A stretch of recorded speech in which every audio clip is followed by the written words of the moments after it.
안녕하세요, 김호준입니다. 지난 일요일 국정원 태스크포스는 국정원 감찰실에서 작성한 댓글 수사 대책 내부 보고서를 확보했습니다. 이 내부의 보고서에 따르면 댓글 수사 대처에 박근혜 정권의 명운이 걸렸으며 진상이 드러나면 국정원이 존폐 위기에 내몰릴 것이라고 자체 분석하고 있습니다. 국정원 스스로 자신들이 한 일이 박근혜 정권과 조직을 무너뜨릴 범죄라는 걸 스스로 잘 알고 있었던 거죠. 그런데 조중동은 최근 검찰의 무리한 수사, 참군인 김관진, 북한만 좋아할 국정원 흔들기 등등의 논리로 이 수사를 끊임없이 흔들려고 노력해 왔죠. 조중동은 왜 그러는 걸까? 이게 무슨 진보 보수의 문제도 아니고 시대의 과제도 아닌데 보수 정당이 이 수사를 정치 보복이라고 규정하는 건 동의하지는 않아도 이해는 갑니다. 자신들 집권 시절의 일이고 본인들 정치적 생존이 달렸으니까요. 그런데 조중동은 왜 그러는 걸까? 국정원 스스로도 문 닫을 정도의 범죄라는데 왜 그러는 걸까요? 아시는 분 있으십니까? 왜들 그러는지? 궁금하다. 김호준의 궁금증이었습니다.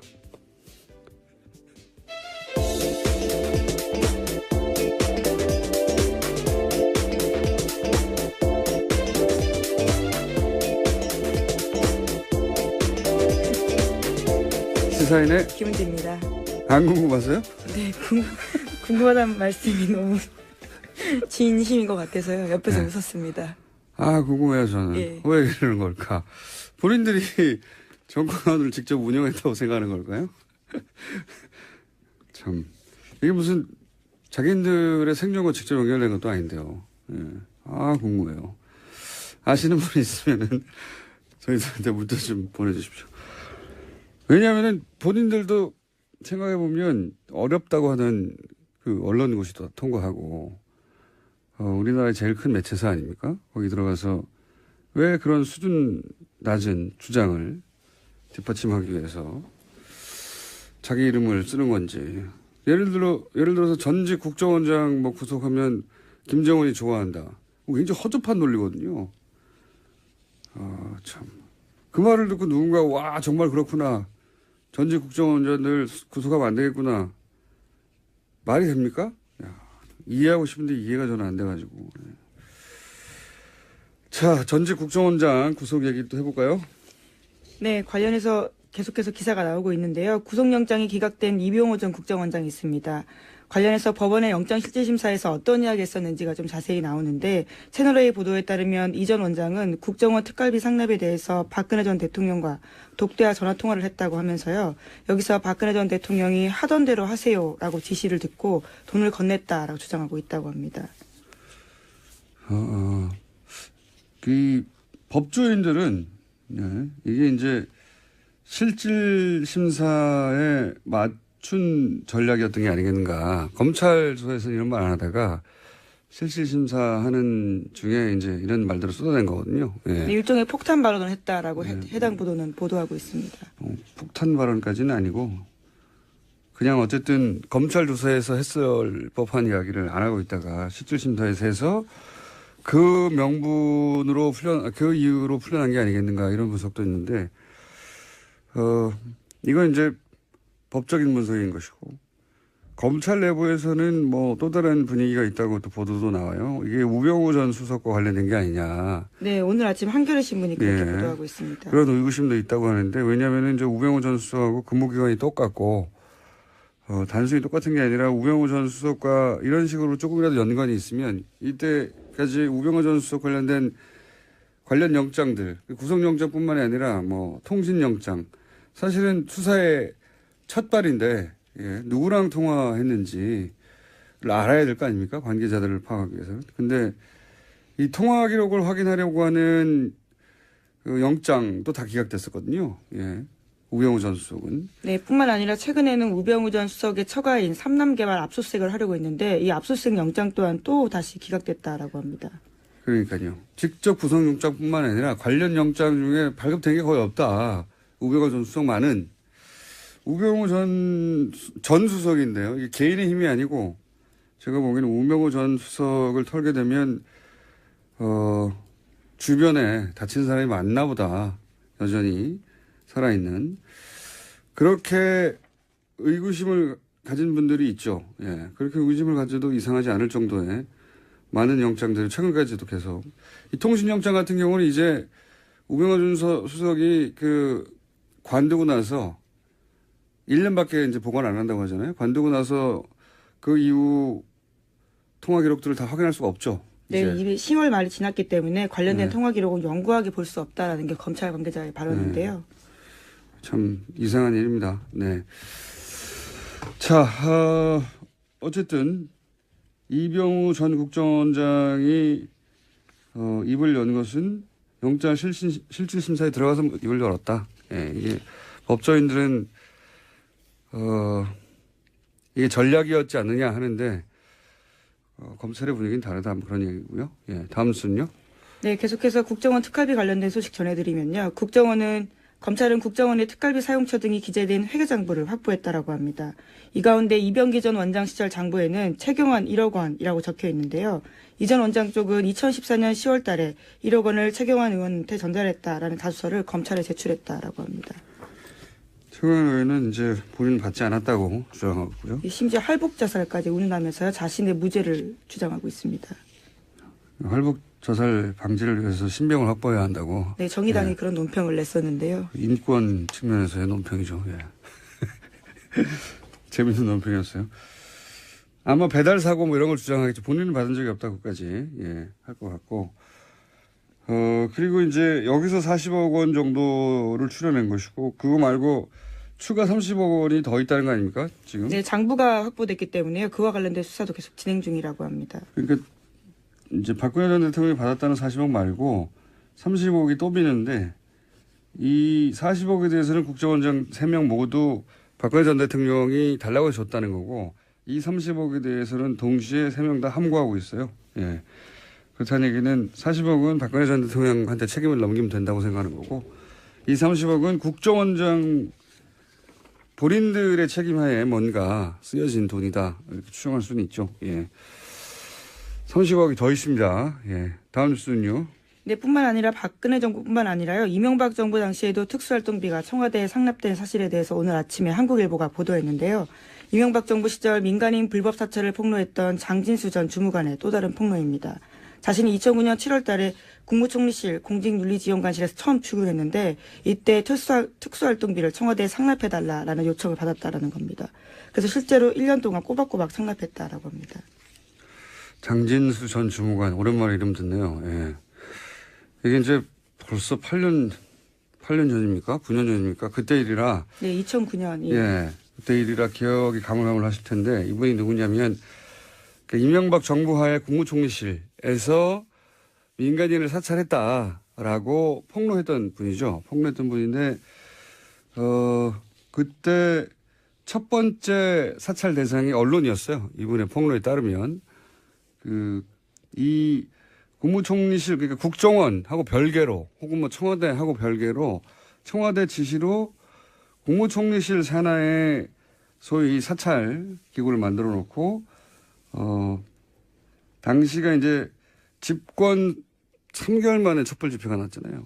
그래서 촛불 집회 사과 발언하고 나서 한 달 후에 사찰 조직을 만들어서 맨 먼저 청와대 지시에서 했던 일이 언론사 기자들을 다 사찰하고 그리고 나서 이제 뭐 YTN이 방송국 간부들하고 와장창 교체했죠. 예.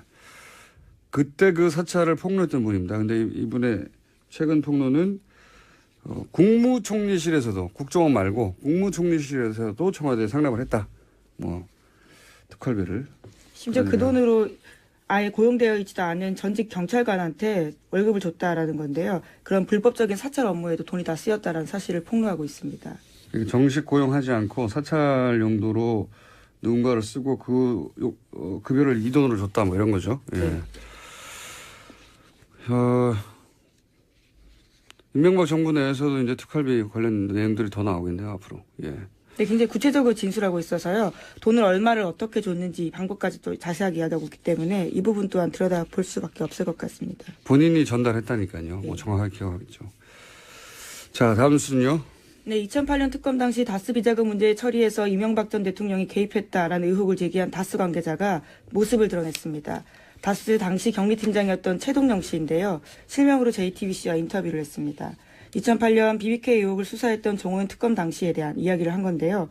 당시에 이명박 전 대통령이 다스의 실제 주인이라고 생각했지만 그렇게 말하지 못했다라는 겁니다.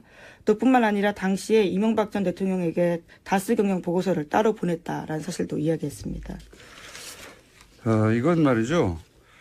사실은 주진우 기자하고 잠시 후에 좀 더 자세히 얘기 나눠보겠는데 이게 이 발언이 경리팀장에서 나왔다는 게 중요합니다. 예, 돈을 관리하고 있던 경리팀장이 돈 쓰는 걸 보면 알잖아요. 예. 돈을 관리하는 사람, 돈의 주인이 실제 주인이거든요. 예. 이 경리팀장이 당연히 이제 다스는 이명박 전 대통령 거였는데 특검 때는 말을 못했다는 거 하나 하고 그다음에 당시 비자금도 만들어지고 있었다. 네, 손익에 짜맞춰서 해마다 비자금 의심되는 수십억 원 돈 사라졌다라면서요. 자기도 몰랐다라는 겁니다. 경리팀장인데도요. 그리고 또 한 가지는 이제 이명박 전 대통령에게 연말이면 다스 경영 보고서를 따로 올렸다. 이 얘기도 있고. 예. 저희가 한 2달 반 동안 얘기했던 거하고 맥이 닿는 이야기인데 대통령이 된 이후로도 사실 다스와 관련된 보고가 계속 올라왔다고 주식이 한 푼도 없으면서 한 장도 하나도 없으면서 그런 얘기를 하는 주진 기자 해왔는데 예. 이제 다스 내부에 제보자라고 부를 수 있겠네요. 이제 실명까지 거론하는 경리팀장 최동영 씨가 다스는 이명박 전 대통령 거다. 근거는 이러이러하다. 라고 주장하고 있습니다. 머지 않은 것 같아요. 예. 빙산의 절반은 나왔고 나머지 절반은 빠른 속도로 올라오지 않을까. 예. 다스는 누구 겁니까? 이제 그 답이 나오지 않을까 싶습니다. 다음 뉴스는요. 네, 5.18 민주화 운동 당시 또 보도도 있습니다. SBS가 어제 보도했는데요. 5.18 민주화 운동 당시에 헬기 사격이 있었다라고 증언한 사람 가운데 당시 광주에서 선교 활동했던 미국인 목사도 있었습니다. 그런데 전두환 전 대통령이 이 목사의 증언에 강력하게 대응하라라고 지시한 내부 문건이 나왔다라는 건데요. 1995년, 그러니까 5.18 관련된 검찰 수사가 진행 중이던 때 미국인 피터슨 목사가 검찰에 출석해서 당시 광주에서 헬기 사격을 목격했다라는 이야기를 했고요. 또 증거물도 제출했습니다. 헬기 사진이었는데요. 이에 대해서 전두환 전 대통령 쪽은 고소를 추진할 정도로 화를 냈다라는 겁니다. 저도 기사 봤는데 이건 우선 헬기 사격 여부는 끝까지 추적을 해야죠. 예. 전두환 씨가 아직도 5.18에 대해서 이런저런 얘기하는데 다시는 5.18 관련해서 북한의 공작이라느니 아직도 그런 얘기 하는 사람 있지 않습니까? 예. TV조선에서도 그 얘기를 불과 몇 년 전에 했고요. 이런 얘기 못 나오게 해야 되고 또 한 가지는 저도 이 보도를 봤는데 헬기 사격 증언에 전두환 진노, 강력 대응 지시 이게 이제 꼭지 제목이거든요. 이 진노 이런 거는 이제 성경에 하나님이 화낼 때 쓰는 거예요. 예. 부당한 일이 발생해서 크게 화를 내는 어떤 정당한 분노, 예? 높은 존재, 노인들, 할아버지가 진노하셨다 이럴 때 쓰는 거거든요. 이건 그냥 전두환 빡침. 이 정도가 맞는 거지. 단어 선택을 잘해야 된다. 진노 아니고요. 예. 네. 신경질을 냈다, 화를 냈다. 네, 예. 차마 보도에 그 단어를 쓸 수가 없어서 그랬던 것 같긴 한데. 그렇다 하더라도 진노가 뭡니까? 네. 예. 동의합니다. 예. 진노할 주체도 아니지만 대상도 아닌 뉘앙스 잘못 사용된 단어 같습니다. 자, 다음 뉴스는요. 네, 류여의 자유한국당 최고위원이 포항 지진은 하늘이 문재인 정부에 주는 경고다라는 발언을 해서 논란이 일고 있습니다. 여당에서는 부적절한 발언이라면서 류 최고위원의 사퇴를 요구하고 있고요. 류 최고위원 쪽은 일부 발언이 왜곡돼 전달됐다면서 반발하고 있습니다. 한번 들어볼까요? 이번 포항 지진에 대한 문 정부에 대한 하늘이 준엄한 경고 그리고 천심이라고 하는 지적들이 나오고 있습니다. 이게 이제 검색어가 한 연이틀 정도 계속해서 관련 검색어 올라왔었는데 본인이 해명을 했죠. 예, 누군가가 제 발언을 왜곡해서 포항 민심을 자극하고 있다라는 건데요. 자신의 발언을 왜곡하는 가짜뉴스에 대응하겠다라는 이야기도 했습니다. 그래서 이제 자기는 천벌이라는 말을 한 적이 없다. 예, 이렇게 해명을 했는데 하늘이 준 경고하고 천벌하고는 어떻게 다른 겁니까 이게. 가짜뉴스는 본인이 배포하고 있는 것 같은데.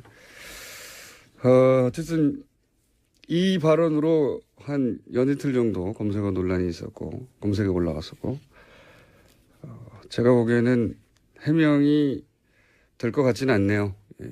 이걸로 누군가 화가 났다면 그 화가 가라앉을 것 같지는 않습니다. 예. 자기 발언을 왜곡했다고 짧은 인터뷰 한번 해봐야 되겠습니다. 예.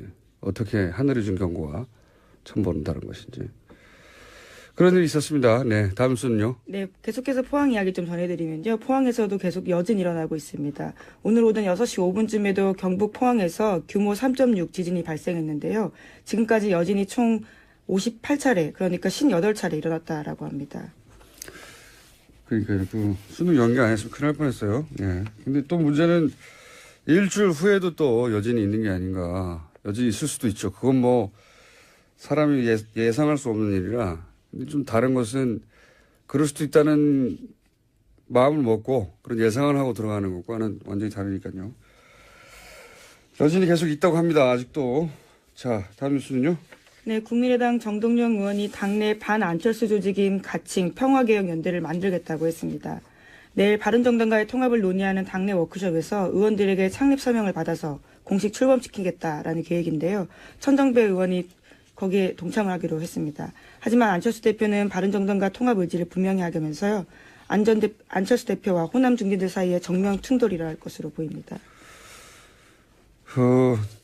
지난주간에 잠깐 얘기했지만 안철수 대표 쪽 그림은 이런 거죠. 호남계가 이렇게 반발하는 거를 오히려 저는 반길 거라고 보는 것이 예. 이것이 탈호남의 찬스라고 보는 것이고요. 제가 해석하기에는 바른정당이 반토막 난 것도 흡수에 도움이 된다고 볼 것이고 예. 찬스라고 보는 거죠. 그러면서 이제 영호남, 화합 이런 레토릭, 수사도 사용 가능하고 그러면서 이제 중도 보수를 천명하고 자유한국당 지방선거 이후에 자유한국당이 성과를 못 내면 이탈자가 생길 테니까 중도 보수의 적자가 되겠다.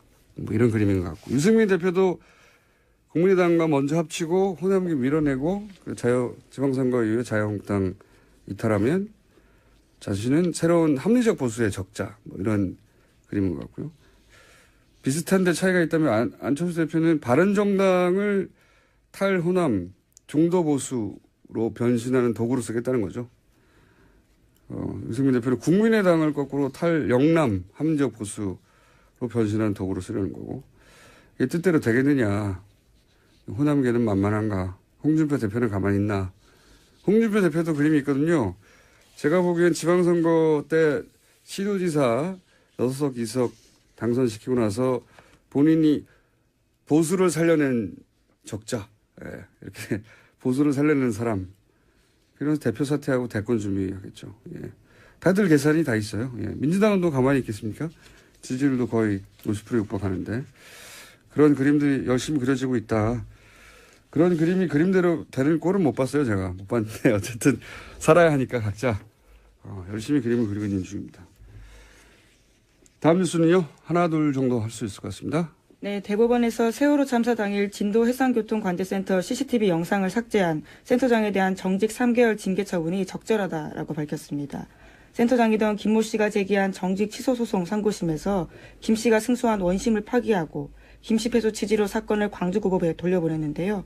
김 씨는 세월호 참사 직후에 국회가 사고 당일에 CCTV 자료를 제출하라고 요구하자 영상 원본을 삭제했습니다. 거기에는 일부 관제 요원들이 자거나 놀고 있는 장면들이 담겨 있었기 때문입니다. 저는 이 사건을 좀 더 심각하게 보는 것이 이제 이게 그 사건의 개요는 이런 거거든요. 당시 VTS 관제센터 센터장이 CCTV를 제출하라고 했더니 삭제해버렸다. 왜냐하면 보통 뭐 3명이 근무해야 되는데 하루만 한 사람만 근무하고 2사람은 자고 뭐 이런 장면이 잡혀 있었는데 삭제했다. 그래서 징계를 내렸던데 그게 뭐냐면 3개월 정직이에요. 단순히 3개월 정직. 근데 여기에 대해서 부당하다고 이제 소를 제기해서 처음에는 3개월 징계가 과하다고 했는데 이제 파기환송을 한 거거든요. 네, 그렇죠. 내용은 그런 겁니다. 근데 저는 이게 CCTV를 단순히 삭제했다. 그 행위 자체가 3개월 정직의 대상이 될 만하냐 아니냐 차원에서 따질 것이 아니라 그 당시에 유일한 통제센터란 말이죠. 여기가.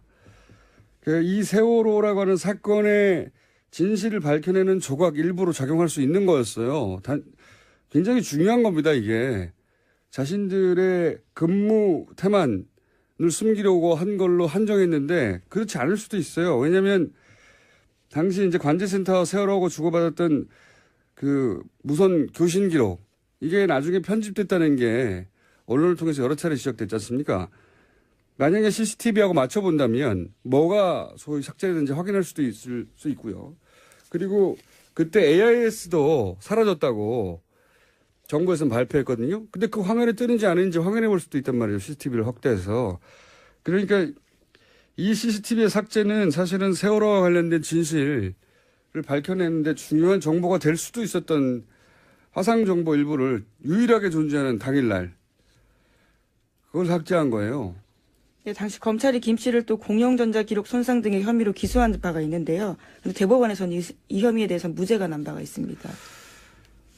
이 CCTV 영상을 삭제했다는 게 단순히 근무 태만을 숨기려고 했다라고 축소해서 볼 일이 아니라고 저는 보는데 여하간 지금 벌어지고 있는 재판은 그렇습니다. 정직 3개월.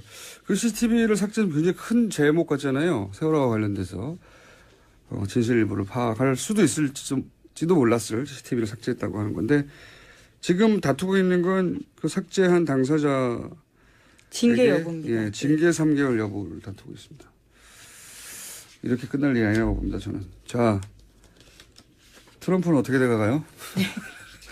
미국의 핵무기 최고사령관이 트럼프 대통령의 핵공격 지시가 위법적이면 거부하겠다라는 사실을 밝혔는데요. 최근에 미국 내에서 트럼프 대통령의 핵전쟁 개시 권한에 제동을 걸어야 한다라는 의회의 움직임이 있는 상황에서 나온 발언이라서 주목되고 있습니다.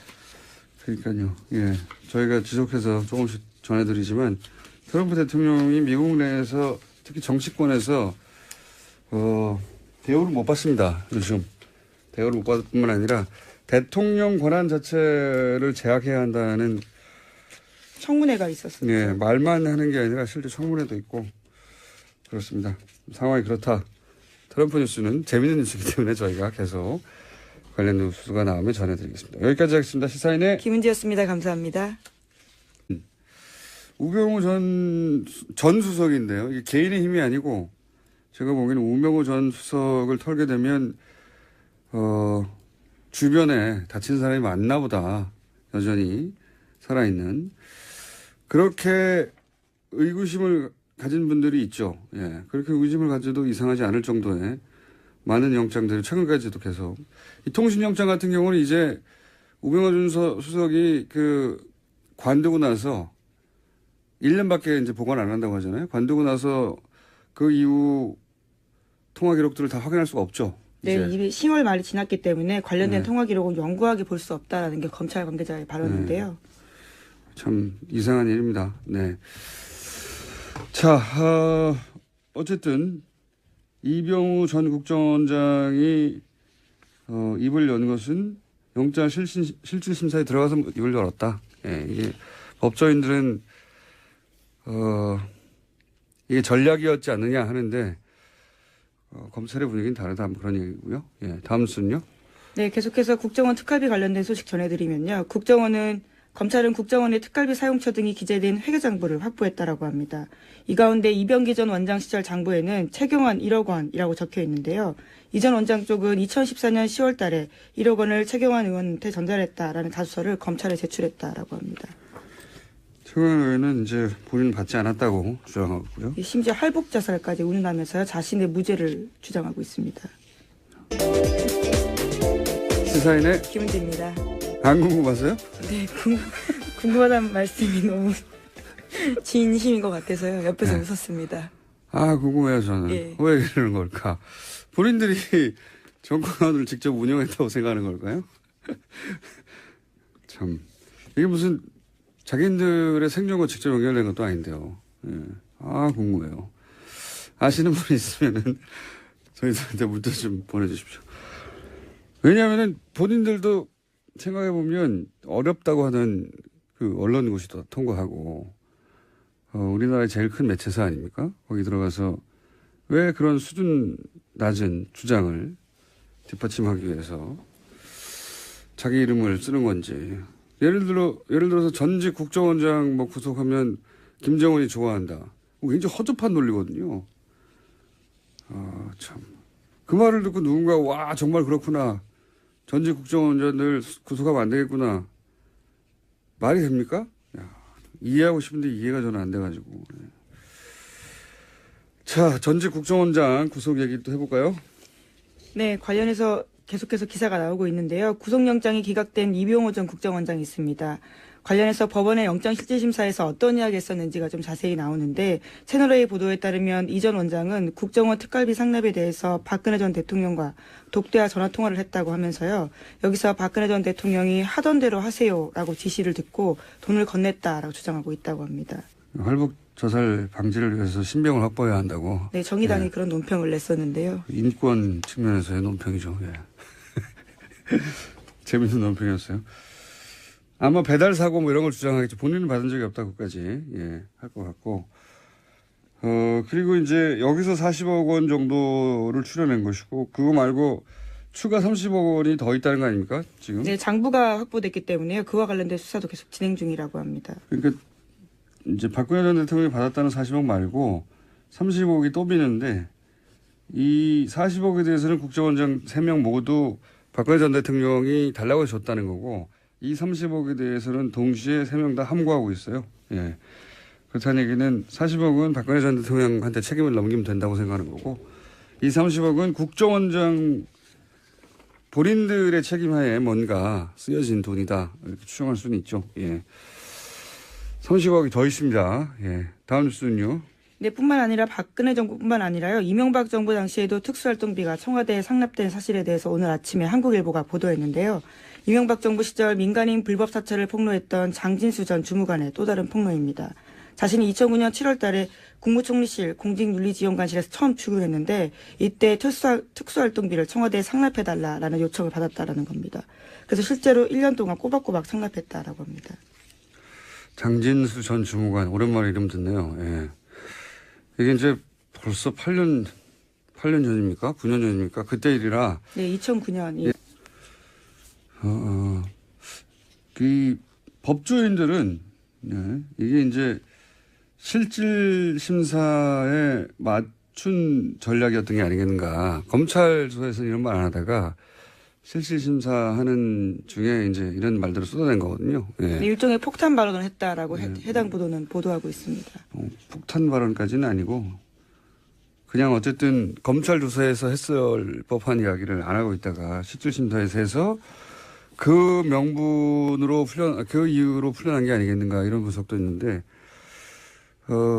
이건 이제 법적인 분석인 것이고, 검찰 내부에서는 뭐 또 다른 분위기가 있다고 또 보도도 나와요. 이게 우병우 전 수석과 관련된 게 아니냐. 네, 오늘 아침 한겨레 신문이 그렇게 보도하고 있습니다. 그런 의구심도 있다고 하는데, 왜냐하면 이제 우병우 전 수석하고 근무기간이 똑같고, 단순히 똑같은 게 아니라 우병우 전 수석과 이런 식으로 조금이라도 연관이 있으면 이때까지 우병우 전 수석 관련된 관련 영장들, 구속영장뿐만이 아니라 뭐 통신영장, 사실은 수사의 첫 발인데, 누구랑 통화했는지를 알아야 될 거 아닙니까? 관계자들을 파악하기 위해서. 근데 이 통화 기록을 확인하려고 하는 그 영장도 다 기각됐었거든요. 예.